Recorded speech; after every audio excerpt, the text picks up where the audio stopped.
L'indépendance du Congo, si elle est proclamée aujourd'hui dans l'entente avec la Belgique, pays ami, avec qui nous traitons d'égal à égal, nul Congolais digne de ce nom ne pourra jamais oublier que c'est par la lutte qu'elle a été conquise. La démocratie du plus fort est toujours la meilleure, c'est comme ça.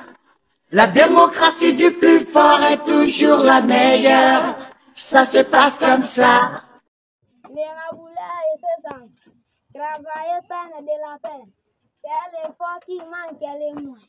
Enrichir à bourrer, ça c'est le mois prochain. Fille, venir ses enfants, l'air par là, ça témoin. Gardez-vous l'air digne, devant l'héritage. Que nous on reste nos parents, un trésor, un cachet dedans. Bonjour, papa, pasteur. Biso tofani na biso koto tozali kotanga na biso malamu likamwa pasi tozali koyebisa pa bolozo abosani biso atiki biso abe ntane nge tokotanga kana bandele tokochaka ne mangala moye kopela ka biso likamwa mosupe na koyebise abosani bansenya kutu balembeli na kotangisa adwa ma misolo afuta bansenya bongo bansenya badwa motema malamu batangisa. Bonjour chers tous, bonjour à vous. En tout cas, merci beaucoup. Naïbi que vous êtes très nombreux à nous suivre en ce net moment. Dans le cadre, il y a réfléchissons ensemble, mais réfléchissons. Aujourd'hui, Tozali n'a pas ça pour le béla sur les options. Oh, M. Félix Sekedi Azui par rapport à lever, il y a moratoire sur la peine de mort.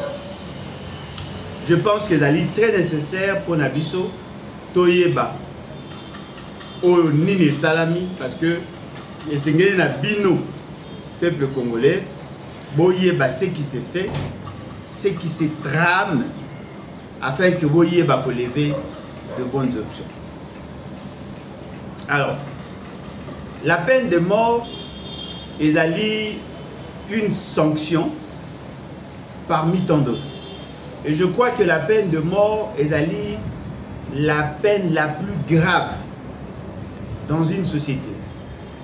C'est-à-dire que par rapport à un fait, bakoki ko pesa yo, ko sanctionner yo la peine de mort. C'est-à-dire que va mettre fin na vie na yo.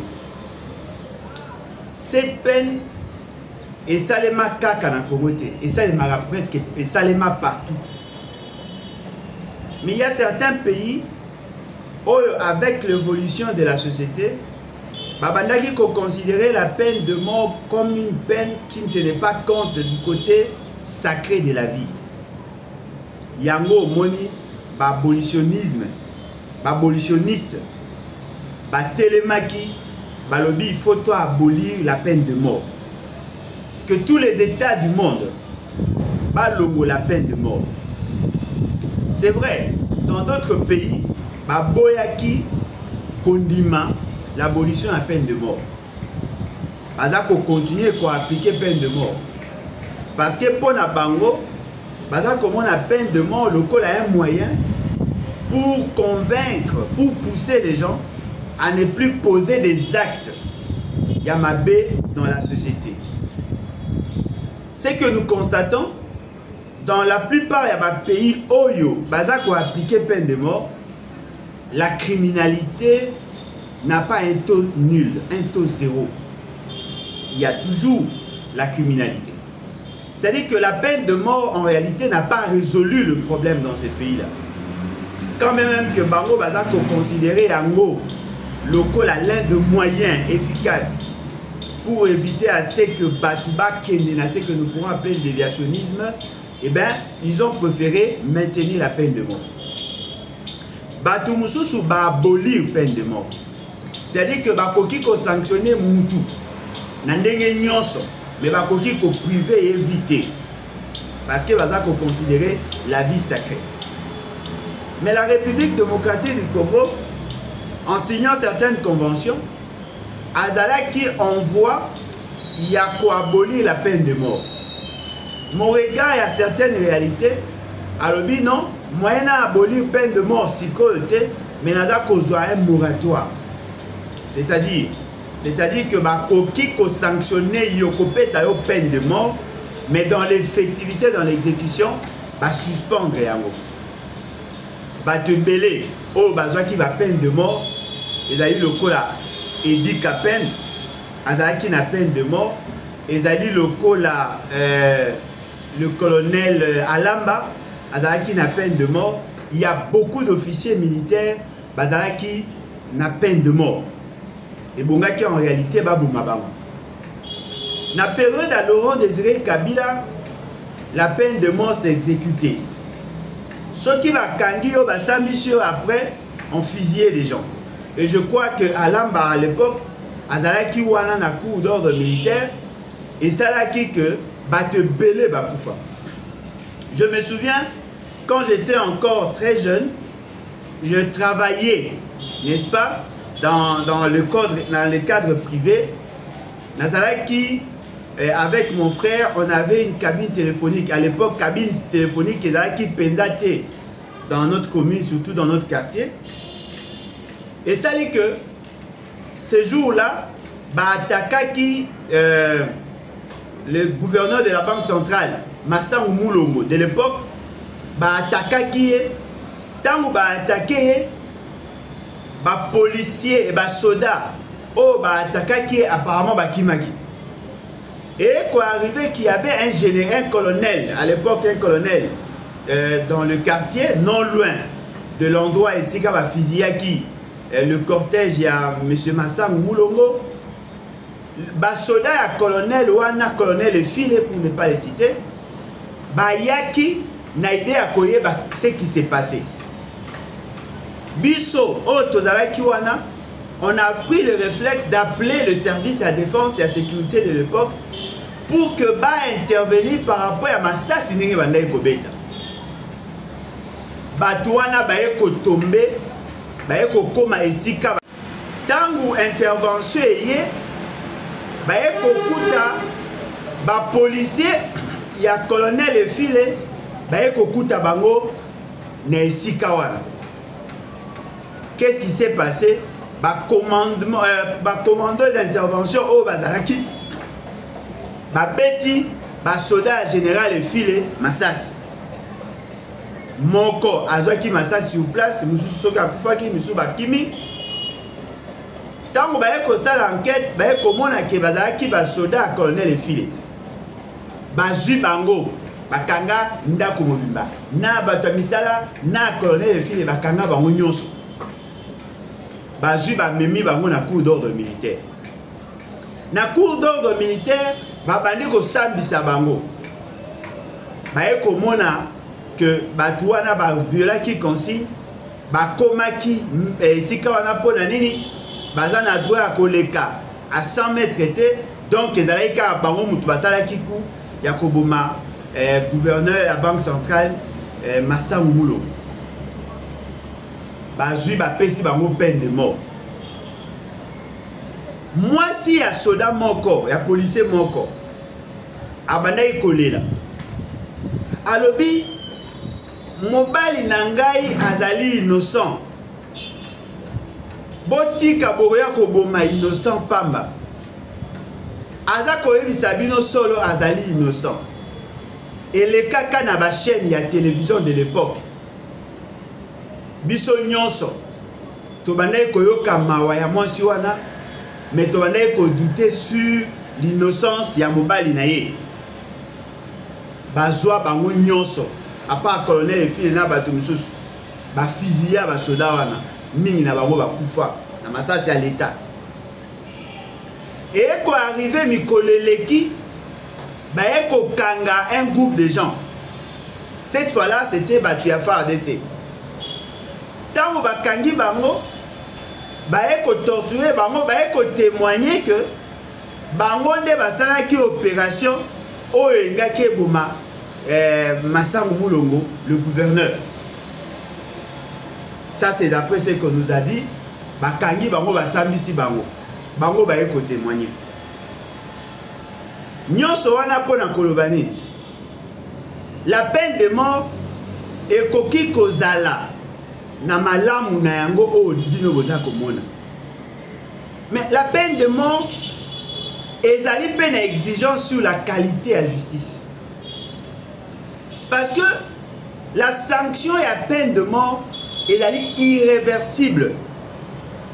Soki bondimi boboma mutu pona ba fait oyo bino bo kanisaka sali. Soki boye ko remarquer par la suite qu'azalaki innocent, moyen bozongisa ye na vie ezate. Yango omoni biso bato to soutenaka abolition la peine de mort, to monaka que ekozala malamu kotia mutu na boloko ko priver certains droits et libertés que ko éliminer physiquement. Parce que na mboka oyo justice eza ya mabe. Na mboka oyo makambo eza ko salema, les juges ne sont pas indépendants. Ba koki pe kozwa innocent, ba bomiye. Et par la suite, boye koyeba ke azalaki innocent. Je crois que l'exemple na Pesiwana ezali éloquent pour comprendre que il y a effectivement un grand souci, et si nous n'arrivons pas à nous ressaisir, nous risquons de porter le stigmate de la responsabilité. Exemple, mosusu na ngina pesa ezali exemple ya Edi Kapen. Edi Kapen azalaki aide du camp. Il y a Laurent Désiré Kabila qui était président de la République. Tout le monde a procès à Edi Kapen. Balobi que Edi Kapen avait participé à l'assassinat de Laurent Désiré Kabila. Ba sambisa Edi Kapen. Ba condamna Edi Kapen. Ba pesa ye peine de mort. Ba longola ye ba galon. Ba longola ye na armée. A commis un simple civil. Batia est na prison. A sali plus de 20 ans na prison. Depuis tout ce temps, Azakoloba toujours Kazalaki innocent. Bato basambisaki ba prouva na biso que Azalaki coupable. Mais ce pays, c'est qu'il arrive au pouvoir. À Tali dossier n'a certainement, à mon dit que ce monsieur ne méritait pas être en prison, d'à payer. À payer liberté provisoire. La liberté provisoire, oui, à payer, et la qui que, n'a yebi kosala ki mabe, mais n'a réduit peine. Au lieu que ça à la prison, vie na yo mobimba, n'a préféré n'a paix sa liberté. A eu grâce présidentielle, a eu ordonnance à grâce présidentielle à Pessi. Quelques temps après, M. Félix Sekedi a nommé à titre exceptionnel, a nommé général, un civil, quelqu'un qui avait été chassé de l'armée, a nommé général à titre exceptionnel. Aujourd'hui, Edi Kapen est en train de servir certainement le drapeau parce que dans le monde a servi plus Félix Sekedi. Azali général de brigade dans l'armée congolaise. Batindi na Katanga ici que Azali province d'origine. Bon, mais quand on peut imaginer si Joseph Kabila avait exécuté la peine de mort, Edi Kapen allait être compté parmi les morts. Vous comprenez? C'est-à-dire que la peine de mort n'a jamais été une bonne solution. Surtout dans mboka oyo justice eza mabe. Pour risque ya koboma ba innocent eza makasi. C'est possible.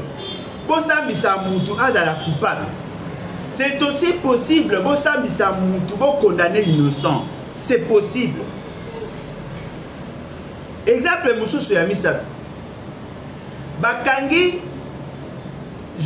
colonel Alamba. O azalaki na auditorat militaire. Bakangi ye, basambisi ye. Ba condamné na peine de mort. Mazalaki épargné grâce à moratoire. Quand même Kakoufa qui na prison. Mais tant que qui général Alamba, désolé, bakanga qui est pena batu ebele, ba membre ya famille naye, ba connaissance naye, ba connaissance ya ba connaissance naye, bakanga qui bango ebele.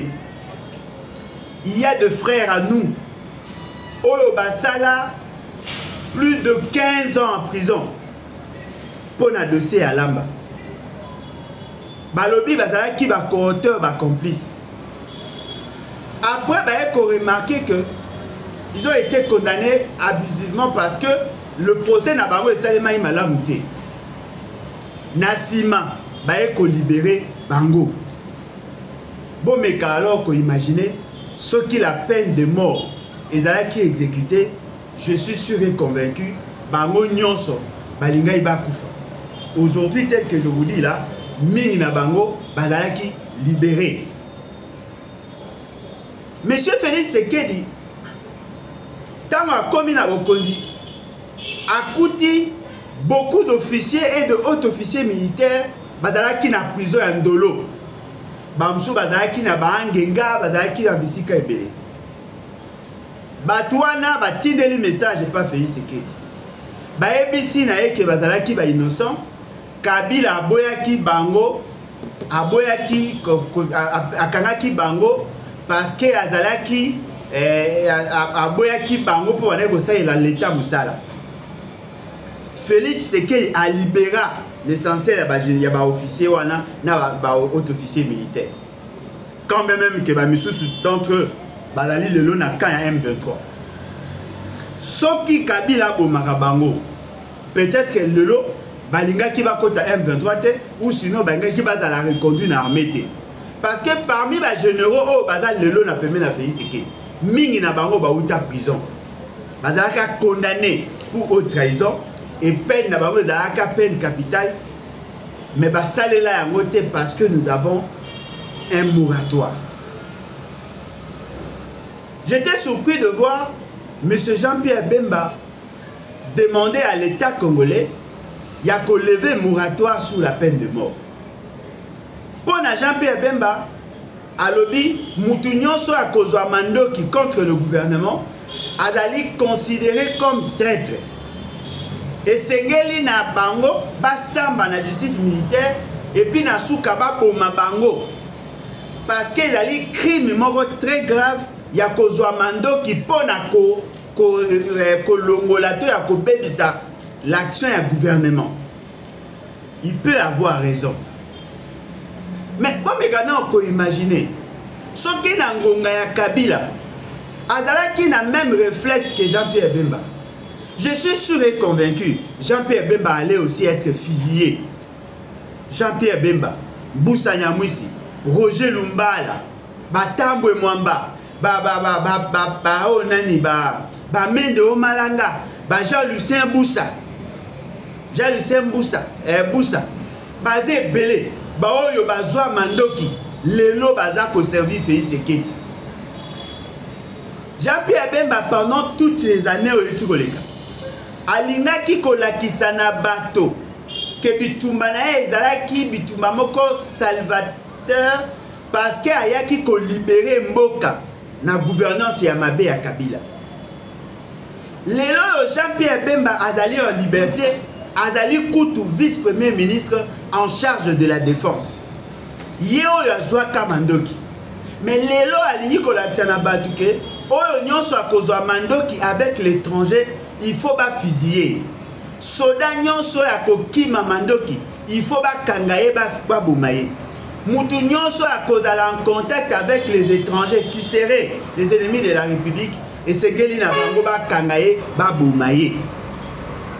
Soki na ngonga ya Kabila eloko wane bandaki ko salima ndenge na oti koloba MLC batu nyonso l'essentiel ya MLC bongai ba boma bango parce que bango pe bazwaka Mandoki na sima ya Uganda e bongai pe ba boma batu ya RCD e bongai ba boma batu ya RCD KML RCDN. Mais à cette époque eloko sauvaki bango ezali moratoire. Lelo baye kolongola moratoire, balobi que à partir d'aujourd'hui mutu nyonso akozala jugé et condamné na acte ya trahison bakoboma ye. La grande question. Un politicien oyo a détourné mbongo ya armée na un militaire oyo akimi bitumba po masa Cécilie, nani aza traître, nani soit le canapé de mort? Ce sont là les grandes questions que nous devons nous poser. Soki lelo balobi babanda ko sambisa ba membre ya gouvernement, babanda ko sambisa ba haut officier militaire oyo baza ko trahir peuple, baza ko signer ba accord avec l'ennemi au détriment de la nation, oyo baza ko pesa ba mission contradictoire à l'armée, oyo ba signer ba accord en violation de la constitution. Soki balobi ba appliquer peine de mort na bango, okomo na bango ba koluka ba se justifier. Lelo Jean-Pierre Bemba a obtenu ce qu'il a voulu. Alobi ba lever moratoire parce que na kati ya armée ya zo mona za na bateau, il faut ya éliminer bateau, il faut ba bouma bango parce que aza ko mona bango ba traître. Bongo soki lobby bato ya pouvoir ba ko remarquer que Jean-Pierre Bemba pe asale ki acte ya haute trahison par rapport à la fonction ya Sumaki et que ba ko ebisa biso Jean-Pierre Bemba zali traître asala ki sur l'armée et bongi ba appliquer peine de mort. Ngonga wana okomona discours et ko changer. Bon mo soki lelo balobi pe que non Félix Tshisekedi pa asala ki ba acte ya haute trahison et asala ki par rapport à l'armée et sengeli que ba appliquer peine de mort. Okomona batu bakoya bakoloba. Apparemment la peine de mort est prévue pour les faibles. Apparemment la peine de mort est prévue pour le faible oyo bazali ko répondre na ba exigence na bangote. Parce que muto ya mema M23 awa na Kinshasa, muto ya loja M23 awa na Kinshasa, alalisi bango na ba hôtel de luxe, alesi bango biloko ya malonga, apesi bango bilamba, apesi bango ba moyen ya kotambola, ake ko faire visiter bango ba poste stratégique ya armée, ake na bango tina ba mbanzangungu, asali na bango ya ngai kosala pendant 14 mois. Mutuana lelo ndeto olo babwe. La cour constitutionnelle et commissaire député national balongoli Kabasele, Donald Kabasele, pour que Ada la remplacer par ces traîtres oya memaki M23 awa. Siko loko abolongoli peine de mort, siko loko aboyebiye sikazali bokanga ye, bo sambisa ye, bo condamner ye, bo appliquer les peines de mort toni ba osala ya ngote, ba ko sala ya ngote. Naza ko imaginer soda ke bitumba azana biloko ya kolia te, bo pese munition ya kokoka te, amoni ke banguna baza ko attaquer bazali mieux équipés, asali o binomo bobenga ka retrait stratégique bolobi te à cause na yo nde bitumba wana ba botoli mabele, bo sambisi de manière expéditive, bo beti masasa akufi, mais bato ba yibi mbongo ya armée botiki bango ba le kakanami tukawa na Kinshasa. Ils vont se pavaner ici dans la ville de Kinshasa. Et puis boloba nanga qui y a justice. Justice on va comme ko somba justice na mbongo. Donc vous avez comprendre que Monsieur Félix Tshisekedi aye ko fungo la boîte à Pandore, aye ko lakisa na bino kadali pire que Kabila. Pour Kabila na mutema na ye ya mabe oyebana, abanda kozwa bato ba osala mabe atie bango na prison. Félix Tshisekedi na malamu na yo oyebana, abimisi bato ya mabe o Kabila tchaki na prison, abimisi bango libanda, mais lelo alinga banda kotinda baboma bato oyo ba kosala mabe ya bato ya tindaki ba libérer. Vous comprenez? Si vous pouvez imaginer, ce qui lelo ndenge tozali awa bakomi koluka kokotisa pe ba politicien. Prenons l'exemple, bopesi bango ndingisa ya kobanda koboma bato bango babenga ba traître. balamuki na tongo babeli ale bolonzo traître bakangi basambiso de manière expéditive bakei kuna babomi yo bokokanisa ke babomi parce que azalaki traître bobosana te na ngina sala bino rappel historique tango basali coup d'état en 1965 il y avait un groupe de gens qui n'étaient pas d'accord bamonaki lolenge mboka eza kokende baza kokende na déviation parce que là et bandaki constituer la dictature constitutionnelle bien que la constitution n'en ait quitté. En 1966 un groupe de gens batelemelaki bokonzi ya Mobutu bamonaki ke lolenge o Mobutu alingaki abanda kokamba mboka ezalaki mabe bazwi bango lelo yo bazongisi sur recommandation ya Jean-Pierre Bemba oya bomisa bato na Congo na libanda ya mboka oyo oya uti kosala 10 ans na prison pour akende kosala mabe na un pays voisin ti lelo ba dossier ya Congo na basambisa ete. Mais voilà, c'est ce monsieur nde aye ko manipuler Félix Tshisekedi pour qu'il sa peine de mort afin que permettre que bango bazwa possibilité ya kosala règlement de compte. Je pense que nous devons nous ressaisir. Yango na yaki lelo na mkwa lelo. Yakobenda bino lisusu matoi. Monsieur Félix Tshisekedi, c'est un homme très dangereux. Bokozo yango likolo. Mais beaucoup mona kalamingité. Bako ba non parce que va traître va zaye belé et infiltration yango il faut to banda ko éliminer. Bato Kabila tika na boloko bino bobimisa bango. Lelo bazali ko se retrouver na M23. Siko biso to considérer bino lokola ba traître ou ba haut traître. Parce que bino pe bozo sala ba acte o ezali ko tinda que bo samba. Parce que vous posez l'acte à haute trahison peut belé.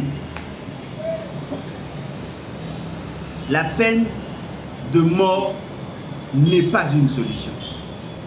Ce qui mboka moko kekuna le bois va appliquer la peine de mort, la criminalité est allée zéro. Ezate. Nyonso wana ezali justement parce que balingi va justifier leur échec. Et la ligne d'échec. Oh, monter en puissance et armée. Oh, voilà. Non. Bossa Moussala Malam. Pour ceux qui bossa Moussala Malam, et la liberté acte à haute trahison. Je tiens à vous rappeler. L'article 63 de la Constitution vous rend responsable ce qui une partie à Congo et Kéi. Je tiens à vous rappeler, si vous ne respectez pas la Constitution, vous la violez intentionnellement et la liberté acte à haute trahison. Ce qui traite au Kangaï peut baboumier. Un autre traître au Kangaï peut baboumier. Boyebak. Bisoto betimbela. Tozana posa Congolais oyoka. Tolobi déjà que toboyi. Bango bandimi basali. Lelo yo ebandi. Bomoni déjà yangwana eza kotambola. To bendi mbela. Balo bateke to lobaki te. Bandeko nyonso balingi ko adhérer na parti na biso les bat. Levons-nous et bâtissons. Bobenga biso na plus 243 81 250 28 51. 81 250 28 51. Bobenga biso to sangana to koma ba membre ya parti moko to bunda pour que to même changement. Nous combattons l'impunité, mais nous ne pensons pas que donner à quelqu'un la mort serait justice. Parce que nous considérons la vie étant sacrée, tout ça qu'on considère en gros il fait à la protéger. Ata mutu abomi mutu.